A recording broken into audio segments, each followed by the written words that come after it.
I'm Sienna. I'm the kid. I'm Sarah. I'm the mom. This is Queer Kid Straight Mom. Let's talk.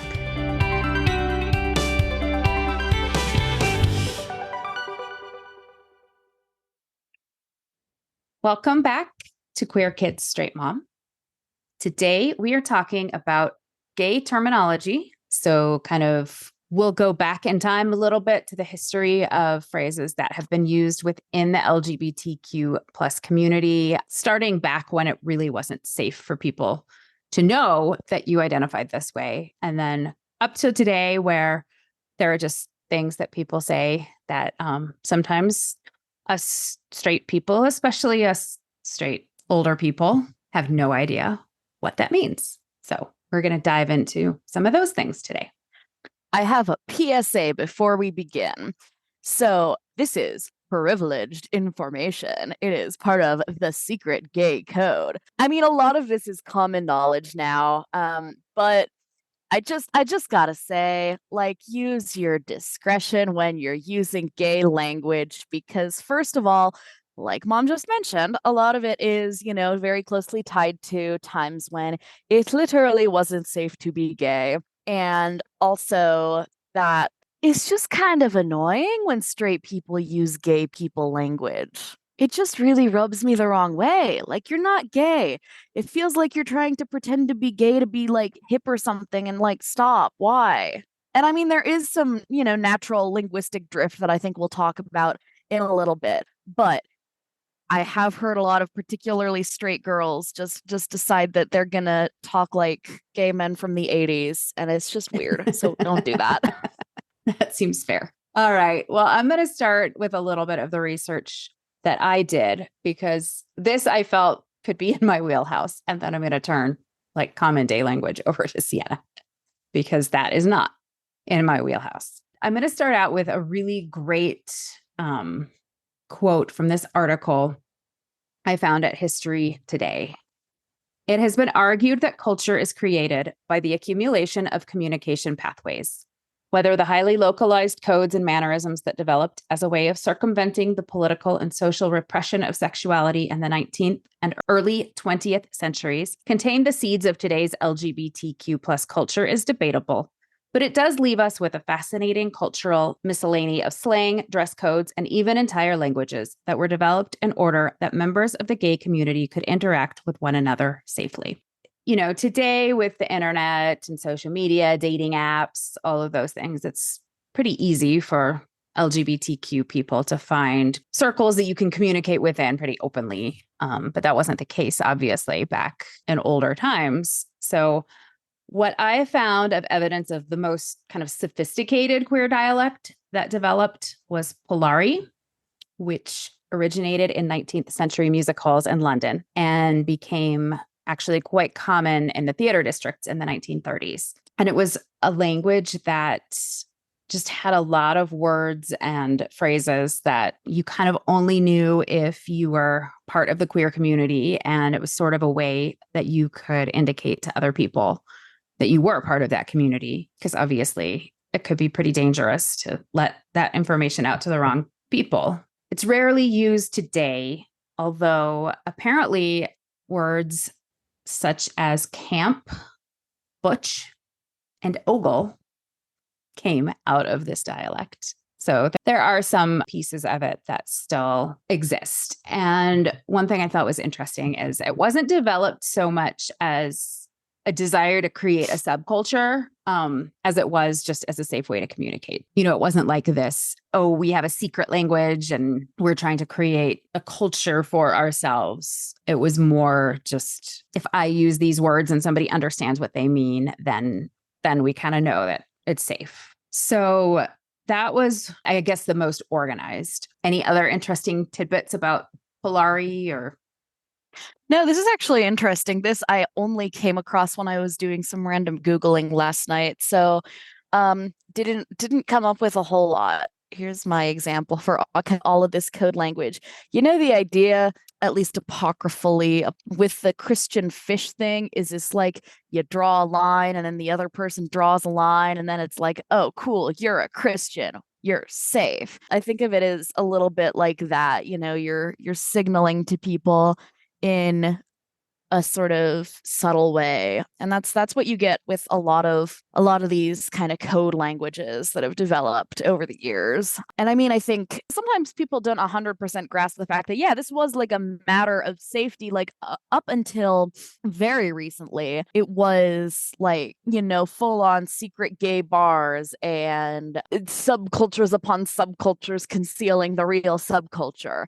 And if you didn't successfully conceal that, you know, you get arrested and thrown in jail and pelted with rotten fruit on stage and you know, in some cases literally murdered. So yeah, I think it's just very important to keep in mind where these things are coming from, that it's not just like some cute little, oh, I like to talk like I'm gay, that there's a Right. real serious history behind these things. Yeah, definitely. It wasn't like we're trying to create some exclusive club. It was, and I didn't really, we talked about this on our episode about TV shows, but I guess I knew it intellectually and you knew it much more viscerally, I guess. But until we watched A League of Their Own, I don't think I really had a concept of, even at that point, the 40s, that was still such a dangerous thing. You know, and when they went to that secret club, right, they had to, wasn't there like a friend It of was Dorothy Friends of question? Dorothy. Yes, I have Yeah. thoughts on Friends of Dorothy, but yeah. Yeah, and I mean not even just the 40s. I mean think about the Stonewall riots, which was a police raid on a gay bar in 1969. So, you know, 40 years after A League of Their Own was set, and that was, you know, like literally kind of an inflection point in the gay rights movement. Quickly, just for some historical context for people that don't know as much about it. Stonewall, what was the justification for the police raid? Because it wasn't illegal at that point, correct? Being gay wasn't illegal. Mhm. Was the cause for the raid? I believe it was because they thought that it was being operated by a gang or a mafia group or something like that. Okay. Did they really think that, or was that like Who can say? was that like law enforcement code? I mean, I think, and I don't know this all, but like it may have been. I'm trying to remember stuff from a video about Stonewall that I watched like 2 years ago now. Obviously, in the 60s, they were not literally busting down the door of every single slightly illicit enterprise operated by, you know, gangs and stuff. So I would imagine that there's a little bit of both there. Okay. That was a bit of an aside. I was just curious. Okay, well, that kind of moves us forward to another period of more modern time that a lot of language came out of, which was the drag and ballroom scenes of the 70s and 80s. And you were the one that actually explained to me that the ballroom scene was really big. So quickly, do you know anything about how and why that came to be? Just I very actually briefly. have a quote about this that I happen to have for a project I was working on for school. Fun fact, guys, if you go to college, they'll let you do projects on arts and aging and gayness. So, you know, Stay in school, kids. Is that what that was? uh-huh. Okay. So this is from I believe, master's thesis from 2021. Themes ranged from gender to sexuality to race to 1980s social class. These themes elevated ball culture competition categories, helping younger ball culture participants understand their identities. As marginalized members of an already marginalized community, queer, Black, and Latinx drag queens created a world in which fashion, dance, and beauty offered a way to survive. Competing in and attending the balls allowed self-expression that became a political act of escapism. Okay, so were these beauty pageants or dance competitions or all of the above? Kind of a combination. You know, guys, the best explanation I have for you is to go watch the show Pose. It's really, really phenomenal in just every single way, like visually stunning and also just a really great piece of history. So yeah, that is a show that is set in kind of the late 1980s and focuses on the ball scene. And so what it is I suppose it would be similar then to, if you're familiar with drag houses in like nowadays, it's, yes, there's the competition element of it, but the competitions are also between houses, which sort of function as families. And so, you know, in a lot of cases would live together, providing a sort of substitute family again, because we're in a time period where coming out as gay or trans was in a lot of ways like, having to abandon your family, or more appropriately, your family abandoning you, they were providing kind of a substitute family. So again, there was that performance aspect, but there was also a really important family aspect. So again, connecting it to modern day drag, if you hear a drag performer say, or, in their intro, someone says, this is so and so from the legendary house of so and so, that's sort of where that came from. Okay. This drag and ballroom scene, like I said, had a lot of phrases. And I just learned in my research that the phrases throwing shade and spilling the tea actually came out of that scene. I'm pretty sure your brother or you, one of you, like within the last couple of years, told me that spill the tea was like, presented it to me as if like, you're old, so you don't know this. So I thought that was kind of funny that like it originated in my childhood. Let me rephrase. You are old and not a Black or Latinx trans woman or gay man, so you don't know this. These things are true. So those have been adopted into every part of culture, not just the LGBTQ community, which is a whole interesting thread here, because I also learned that a lot of those phrases were appropriated into the queer community from Southern Black culture, which you also knew a lot about when we talked about this.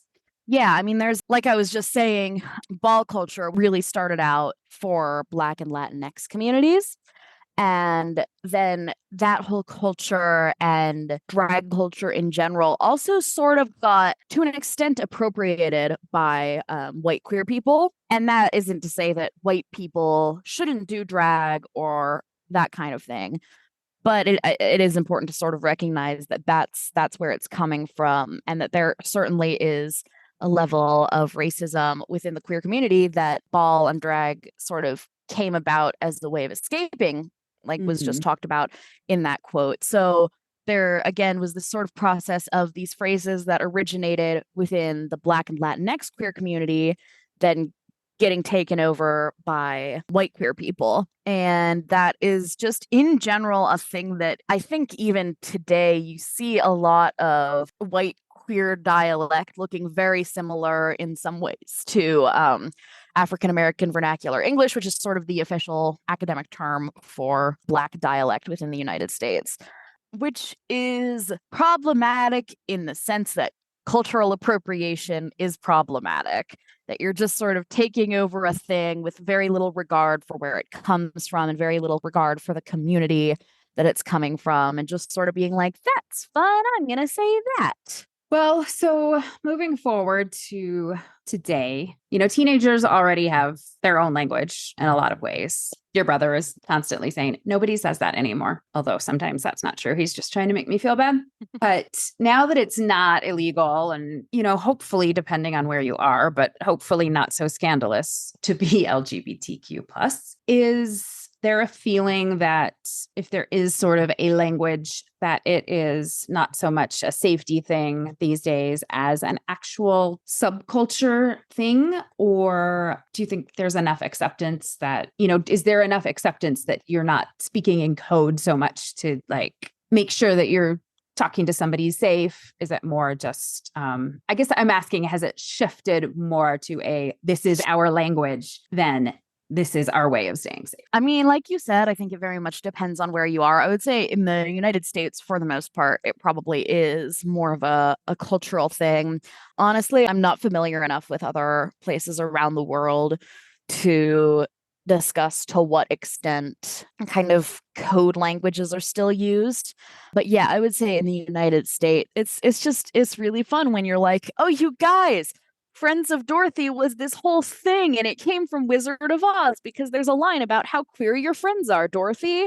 There's kind of a level of community pride there, I think, and just joy in rediscovering something from your community in the past. It just reminded me of that scene in Clueless when they're in the car and Cher is talking about how cute Christian is, and Dion's boyfriend was like trying to explain that Christian was gay, and he kept like throwing out all of these things. And one of them was friends of Dorothy. And Cher was just like, what? I don't know what you're talking about. And I mean, I think it's also important to recognize there's a subconscious element here too, right? Like there are things that aren't necessarily specifically queer dialect things that you just happen to be in certain circles on the internet and certain social circles. And so there are just things that people say and then they get magnified within those communities. And you just happen to get certain patterns of speech. Like, for instance, apparently I have a very Californian dialect. I am not from California. I have never lived in California. But according to the New York Times, I have a very, actually, according to Zoe is my friend from California. According to Zoe, I also have a very Californian dialect, and she has specifically noticed that. So I don't know. Gay dialect is also just very Californian. That might make sense. So it's more friends pick up their way of talking from their other friends or their community or their online community or whatever that is. And because maybe queer people are more likely to be associating with each other, those patterns of speech develop not intentionally as much as just like, this is my peer group and this is how we talk. Yeah, I would certainly say that's probably a big part of it. So we had this conversation or decided to do this episode because somebody I know had heard the term gay panic and wanted to know what it meant. I guess the way that we have all seen it used is the gay panic defense, which is a terrible thing. Oh, dude, I genuinely didn't even make that connection. So when I first was aware of it, it was Charlie's Screen and Heartstopper. I saw Gaypanic and I was like, wait, what? What is that? Is it a band? Because like I said, I'd only ever seen, like I knew he wasn't celebrating the Gaypanic defense on his phone. So unless it was like a cautionary reminder, I don't know. I didn't know where to go with that. What I have since found out is that it is either like panic around someone of the same sex that you're attracted to or excitement about an interaction with someone of the same gender that causes panic. So am I getting that right? I mean, I probably couldn't have put it into words, but like, yeah. I mean, y'all, this episode was kind of a mistake because I don't actually know any of this stuff. Well, I got that from Urban Dictionary. Tell me, like, are there any other things like that that you see used commonly in like your LGBTQ circles? So having been absolutely stumped on this question, I asked my girlfriend, and then she texted her group chat because everyone she lives with is gay. And so what we have is slay, which I think might be another one of those ones that comes from drag ball culture, all that good stuff. But I'm sorry, I do not say slay like ever. So I think it's kind of like nice. Like it's like the gay version of you go, girl. Which I have also heard I've used. I guess I don't know if it was gay people or not. Might be one of those ones that has been adopted by teenagers in general. Maybe. That's funny. I always think of it as like a 2000s straight white girl thing, but I don't know. Like, what was the one that KJ said last night? Like, was big in 2012 and then went away and it's big again. Wait, what was that? I don't remember. Maybe it'll come to us later. Anyway, what else was on the roommate? Anyway. Oh, yes. Gaslight, girl boss, gatekeep. Although I think the order I've heard it more in is girl boss, gaslight, gatekeep. Anyway, that is, I think that one's funny. So girl boss is kind of like when you're a strong, independent woman, but in a bad way. That's funny because that one has been appropriated by a lot of middle-aged white women that say are involved with multi-level marketing companies. No. I think you have the order wrong. I think that this is a new thing that it's making fun of them. Yes. Got it. So gaslight, girl boss, gatekeep, whatever. I actually don't know how one would use that in normal conversation. I've always seen it as like a meme thing where it's like you take three different things. You know what? I don't know what this is saying. Wait, are they all three together? They're supposed to be together? They can be, or you can just say girl boss. This is interesting. All I can think of is this meme from Magnus Archives where it takes these three different like weird, horrible creatures and then assigned them. So Helen, the distortion, who like has long stabby fingers and operates a corridor hell maze of doors is girl boss. No, she's Gaslight. Elias, the evil man who destroys the world, is girl boss. I don't remember who Gatekeep was. But anyway, that's all I Okay. can think of. So they're used together. There's probably a whole like language and memes, Oh, right? yeah, there absolutely is. Vox has an entire article called Gaslight Gatekeep Girl Boss Explained. Oh, well, I don't know if we have time to talk about it, but we could link to it on the website. Oh, it also said there's also one from Know Your Meme. Okay, just from my very brief looking at these headlines, it's apparently parody of Live Laugh Love. Okay. So I'm getting it. it's like making fun of white toxic feminism basically. And the things that they put on their walls in cursive. Uh-huh. Okay. That's good to Um know. so there's that. Um there's Yas. Oh, I saw that. That also comes from the ball drag Yeah. I culture. mean, to me, that one's just very similar to Slay. You're just being like, yes, you're so cool. Go. Yeah. I just saw one of the things that came up when I was like just looking. A lot of it was just terminology, which I think most people already know, but that people use the word Enby, ENBY, to refer to non-binary people. Is that something you've ever actually heard? It is. I actually have strong feelings about this. I do not ever want to be referred to as NB. To be clear, I don't mind being referred to as NB, the letters. NB is just way too cutesy for me. That doesn't mean other people can't use that to refer to themselves, but I don't like it personally. But yes, I have heard that. Got it. Too cute. Huh. I will not use that in I reference don't to like you. it's like I don't it makes me sound like someone's cute little pet. Like why? Oh, it does sound like a little stuffed animal, like a Furby or something. Yeah. That's not at all you. Exactly. So anyway, moving on. Moving on. Um, we also have U-Haul, which I can see from the perplexed look on your face you are not familiar with. This one I actually am familiar with. It's like U-Haul lesbian because there's a stereotype that's sort of become a joke that like lesbians start dating and then move in with each other within like a week. And so it's called U-hauling, where you just move all your stuff because then there's also the stereotype about butch lesbians like being, tough and muscly and moving their Mm. own stuff. So, they get a U-Haul instead of hiring a moving. I guess. I guess is the logic there Okay. because they've got their Subaru that probably has a tow hitch on it. I Right. Of course. Of course it don't does. know. Okay. That's new to me. This is a family-friendly podcast, so we're not going to talk about that one. And I have nowhere to start with the last two. I have no idea what either of the last two are. Incidentally, they're both from the same person. Are you going to tell us what they are? Oh, yes, they're Snatched and Wig. Okay. If it's family friendly, somebody please tell us in the comments. If it's not, maybe like DM us instead. I feel like those could go either way. Yeah. All right. Well, I don't know how educational this has actually been, but I've learned a couple of things. It sounds like you've learned a couple of things. That's good. Obviously, we are open to being taught more things. So let us know. Please, I don't like I learned the gay vocabulary and the hip youth vocabulary like 2 years after it was actually relevant. Like I exist in a perpetual state of 2 years behind everyone else. So You might please be just fine because like they'll go out of like people won't say them anymore. And then they'll come back 2 years later and that'll be like you'll just hit that sweet spot where you just learned about it and it's like come around again for everybody else. Could work out just fine. Was it late? I think it was late. Was it late?